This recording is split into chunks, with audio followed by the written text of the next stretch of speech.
Okay, 2020, nung nagkaroon tayo ng pandemic, tayo po ang nagkaroon ng pinakamatagal na lockdown sa buong mundo. Eh, ang problema po sa lockdown, marami pong no work, no pay. At marami din po, isang kayod, isang tuka. Di ba? Halimbawa, mga tricycle driver natin, kapag hindi sila lumabas, wala silang kakainin. So, upon the recommendation of one big businessman, si Sec Sunny Dominguez ng DOF, sa pagpupulong-pulong namin, kinausap ko po yung mga congressman, nagkaroon tayo ng package, yung Bayanihan 1, 10K po yon, 2 gives of 5K. So, noong 2021, going into 2022, sabi ko marami pang hindi nakaka-recover, so kaya ng ating budget magbigay. Pero pagkapanalo ni President Marcos, ayaw niya. Pero every single year po, tinatanong ko yon sa aming Chairman of Finance, 2 to 300, minsan 400 billion ang ayuda. So kaya pong bigyan ng 10K. Towards 2023, ako na mismo nagsabi, kailangan pa rin pero kailangan targeted, at ang dapat unahin, syempre may sakit kasi yun talaga may kailangan. Pangalawa po, yung pong small businesses, kasi sa 5-6 lang po talaga nangungutang. Hindi pwedeng random. Pero the past 2 days, sobra po yung mga ganda ng amounts na ina-announce. So sabi sa akin, sir, may 12K pa. So kaya pala yung 10K. Bakit ngayon lang 2026? Alam na yung sagot. Diba? Sabi ni Erwin Tulfo, wala naman daw witness na pwedeng patawag. Siya muna ipatawag natin. Marami din siyang dapat ipaliwanag. Sige, dadagdagan ko bukas yan. Total, gusto niya ulit magdebate. Sige, wala nang ibang witness ha. O ikaw. Isa-isayin natin yung pwede mong i-witness at yung pwede ding imbestigahan sa iyo. Good night. Napakarami pong pinagdadaanan ng ating bayan. A lot of people po have lost their jobs. A lot ng negosyo ay struggling. Gumagrabe po ang krimen, senseless po ang killings na nangyayari at lubusan po kaming nakikiramay dun po sa mga nagiging victims ng senseless crimes. I mean, it's hard enough po na yung mga namamatay sa sakit at saka sa gutom, kawalan ng trabaho, kawalan ng pag-asa, but when there are also senseless killing, and of course, lalo pa pag medyo young pa, they deserve a full life, di ba? So, sometimes the most difficult time to say thank you, Lord, is when it's the hardest of times, no?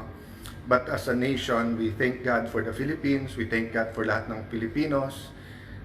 Marami talagang dapat managot na leaders natin, but we also still pray for our leaders, no? So tonight, I want to answer some issues and again, talk about our economy regarding yung sunod-sunod na announcement ng ayuda.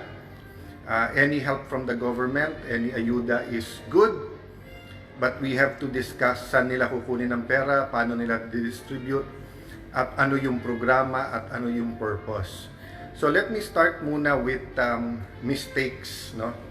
Klarong-klarong mistake lang. 3 mistake lang. Sinabi po ni Senator Erwin Tulfo, wag daw akong masyadong hot dun sa flood control investigation. Ang sabi niya, relax lang daw ako. So mistake number 1, hindi po ako yung hot at hindi po ako yung hindi nagre-relax.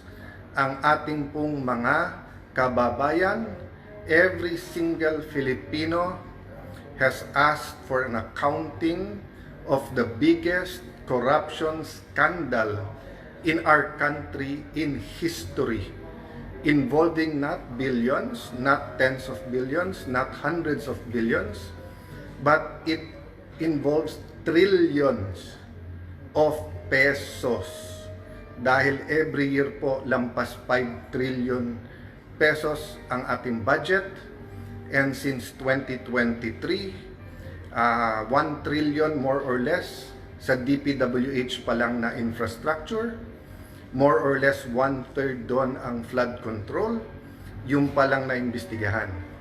So when you tell us, Senator Erwin Tulfo, relax ka lang, grabe ang init ng ulo mo pag sa programa mo sa TV at radyo, 2-3 tao kausap mo, problema na mag-asawa, tama yon. Kasi those are real lives and real problems. Pero ito problema ng buong Pilipinas, sasabihan mo kami lahat, relax ka lang. Let me explain bakit ko sinasabing ang sinasabihan ni Erwin Tulfo ay lahat po tayo. Remember po, sa minority, toka-toka po kami. Ang nakatoka sa flood control ay si Senator Rodante Marcoleta. Okay? At siya nag-umpisa nito as chairman. At umpisa pa lang ng hearing, napapakanta na niya ang mga witness. Di ba? O anong naging problema? Pinalitan siya. O, pagkatapos siyang palitan, kinasuhan siya. Pagkatapos siyang kasuhan, di ba, nakapag-take over po ang grupo natin, inisa-isa po kami, sinugod po ng NBI ang Senado para hindi sana makaboto si Senator Bato. Afterwards po, May 13, full battle gear, sinoround na naman ang Senado. At pagkatapos inaresto si Senator Jinggoy, then inaresto naman po, bago arestuhin si Senator Marcoleta, ano po ginawa nila? Pinilit na hindi maka-hearing ang Blue Ribbon Committee kahit tumuloy. So my point is, I have to step in. Kinulong na nila yung tao eh. Hindi man pwedeng sa minority, hindi man pwede sa Senado, si Senator Lacson at si Senator Erwin Tulfo na lang ang siyang mamahala sa flood control, tapos may pasahan sila ng bola sa DOJ at Ombudsman at pipiliin lang nila yung witnesses, pipiliin lang nila kung sinong gusto nilang ipakulong at hindi. Samantalang ang linaw-linaw, sabi ni Senator Lacson, walang mastermind. Sinabi naman ni Ombudsman, meron. O tapos ipagbibintangan nila yung Duterte administration. Ever since po, and in many countries, sa bidding at infrastructure may anomalya. But the magnitude at paano nila naging systematic, and then paano nagkaroon ng ganun kalaking ghost projects during this time, tapos paano nila binabago-bago na ganun karaming ghost, ganun hindi. Tapos yung factual lang ngayon eh, na mag-accounting lang eh, di ba? Wala pa. O, so, mistake number 1, na parang palabasin ni Erwin Tulfo. Relax lang. Tapos, okay. Mistake number 2, ang sabi po niya, araw-araw nag-impeachment. So, paano mag-hearing? Monday to Wednesday lang tayo, pare. Nag-hearing. Paano daw gagamitin ng session hall? Maraming kwarto po ang Senado. And even sa session hall, walang gumagamit ng Thursday at Friday. So, mistake number 2 po. Mistake number 3. Sasama ko na po dito si Director Melvin Matibag, yung Malacanang. Kasi wag niyo masyadong pansin si NBI Director. Sumusunod lang yan, yung boss niya. Akala ni Senator Lacson, akala ni Senator Erwin Tulfo, akala ni Director Matibag, akala ni Ate Claire, tanga ang mga tao. They think we're all stupid, di ba? So, kung kailan kami mag-take over, biglang papangakuan yung ibang senador, hindi sila kakasuhan. Tapos, wag lang daw si Loren Legarda. February yon. Pag take over ko May 11, biglang yuyunog-yuyug ang Senado, biglang may trouble, may fully armed, full battle gear na mga NBI. Hindi daw sila pumasok sa loob ng Senado, pero nandyan lahat ng ebidensya. O pagkatapos, may ikukulong, may babaliktad, wala naman 13, aagawin nila yung Blue Ribbon Committee nung natuloy pa rin, gagawa ng special session. O sinabi po mismo yan nung ating presiding officer ngayon, si Senator Chis Escudero, na kaya nagpatawag ng special session para mapalitan ang Senate President. And then yung araw kung kailan sisimulan yung impeachment, aarestuhin si Senator Marcoleta. O tapos 2 weeks, ano ba ginagawa ko the last 2 weeks? Hindi ba trabaho ko? So whether you like my performance or not sa impeachment, 21 kami nandun. Oh.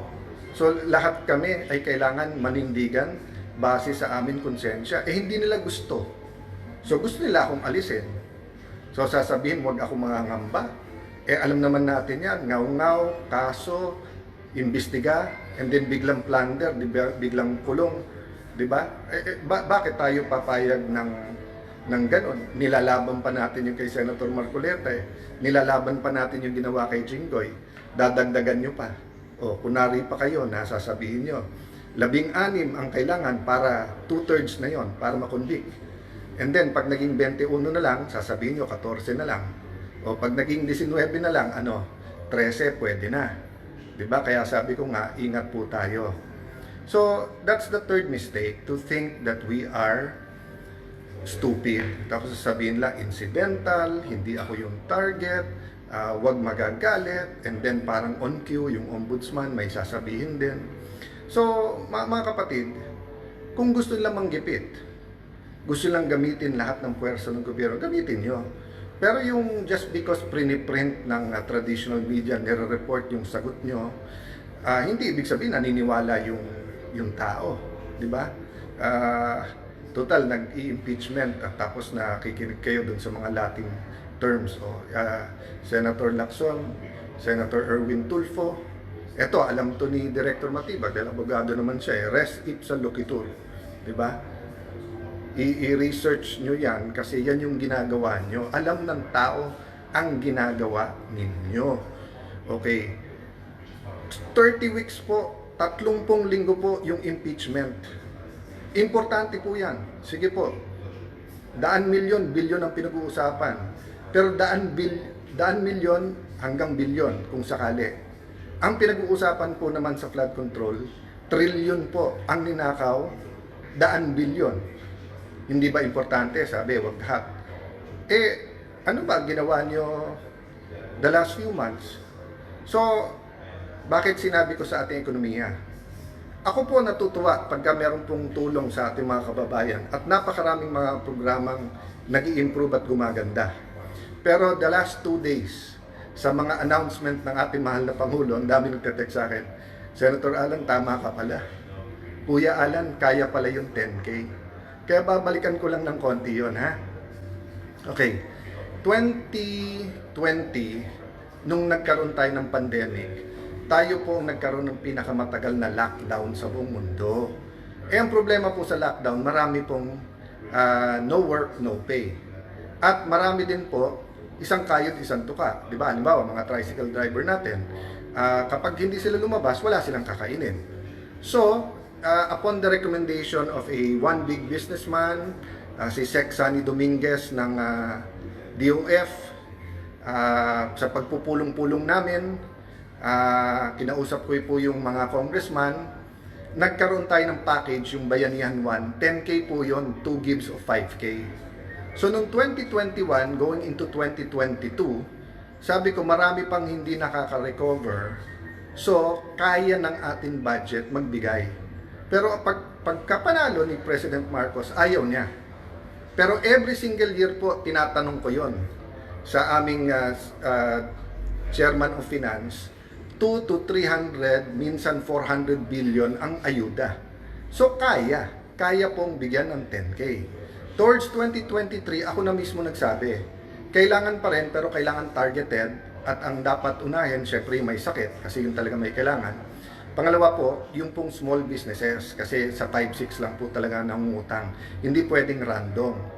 Pero the past 2 days, sobra po yung mga ganda ng amounts na ina-announce. So sabi sa akin, Sir, may 12K pa. So kaya pala yung 10K. Bakit ngayon lang 2026? Alam na yung sagot. Ano yung sagot? Nanakawin muna yung daan-daan bilyon bago kayo bigyan. Diba? So 2023, 2024, 2025, ngayon pwede naman pala magbigay. Nandiyan ang pera eh. Pero saan nilagay? Doon sa mga pwedeng nakawin. 10%, 15%, 20%, 25%, 30%. May ghost pa. So yung ghost, ibig sabihin, 100% ninakaw. Ngayon na galit na kayong lahat. At ngayon na malapit na magsona. At syempre, pataas ang presyo dahil mismanaged din po. May crisis talaga, pero mismanaged din yung ekonomiya natin. Mismanaged din po kasi yung ating priorities. Ang priorities, paano kunin ng Senate President. Ang priority, paano mag-impeachment. Hindi priority yung crisis sa nangyari sa Middle East at yung presyo ng gasolina at diesel, di ba? So bakit ko po ito sinasabi? Kasi katukin natin ang DBM, kamusta ang release ng budget para sa mga proyekto? Kasi kung hindi nare-release yung pera, hindi umiikot sa ating bayan ang pera sa ating ekonomiya. So ang government spending ay napaka-importante. Tapos a-announce ka ng ayuda, which is maganda, pero nanakaw na yung malaking halaga and then mangungutang ka ng malaki, magbebenta ka ng gold, magbebenta ka ng mga property ng gobyerno kung kailan baksak yung presyo, tapos kung kailan mataas, wala na sa'yo. So, I leave it up to many more of the economists to talk about this, but our OFWs have to hear this because whether it was the 70s, 80s when you started moving, no, nung martial law and then yung oil shock noon, yung crisis no, economic crisis ng ating bansa, nung nalunod na tayo sa utang, and then yun nga, yung nagkaroon din naman ng crisis talaga noong 1997, and then nagkaroon ng crisis noong 2007, di ba? Pero nalampasan na po natin yan panahon ni President Pinoy, tapos panahon ni President Duterte, hanggang nagka-pandemic. Nagka-problema tayong pandemic, pero still, may capacity tayo mangutang, may capacity tayo magbigay ng ayuda. Ang problema, doon po sa pagnanakaw ang naging priority. So, ang problema po ngayon, maraming negosyante ang nahihirapan. Maraming nawawalan ng trabaho, yung iba baka magsara or mag-scale down.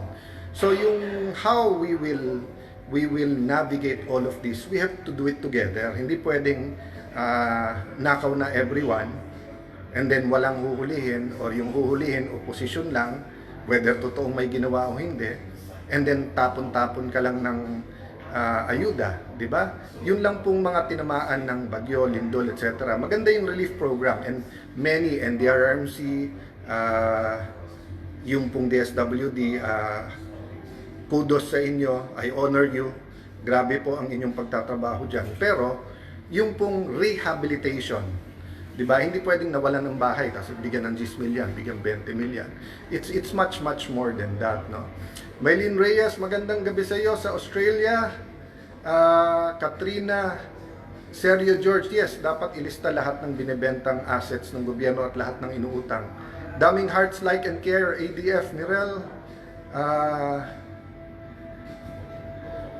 Jamaica, Montreal, Merly Anaviso from Canada ba yun? Sorry, ang bilis nung flag, no? Kaya talagang ganitong oras po, kasi gusto ko mang batiin ng ating mga OFW. Siguro po, hanap ako ng oras tomorrow, no? Kasi nga, sobrang daming issue at kailangan pag-usapan to. Pero I just like to tell you, you can manage the economy well, you can regain the trust of the people, you can have the impeachment, you can have the flood control investigation, and you can have the reforms. We can find a way na gawin lahat to at magkaisa kung gusto. Pero kung pro-protektahan yung mga kakampi, mga mastermind, remember, umiikot yung pera Di ba? Yung, sabihin nyo lang, every year 100 billion yung nanakaw. So, sabihin mo binulsa yung 90. Yung 10 billion na umiikot, grabe po yan. Thank you, Bong Javier. Yung strength ko po talagang sa Panginoon lang nang gagaling. I mean, desidido tayo laban, pero syempre minsan sabay-sabay lahat ng news and everything na ganyan, tapos how will our country change if we don't point out anong mistake at paano tayo lalaban, di ba? Maganda buhay ko personally if hindi ako nag-take over nung May 11 at tahimik lang ako. Ba't kawawa naman ang ating bayan, kawawa naman ang ating mga kababayan, kawawa naman yung mga nawawalan ng trabaho. So guys, faith moves mountains, prayers bring us together, may solusyon parati yan, may reform yan, we're at a crossroads, so we have to help each other. Huwag po tayong mawawalan ng pag-asa.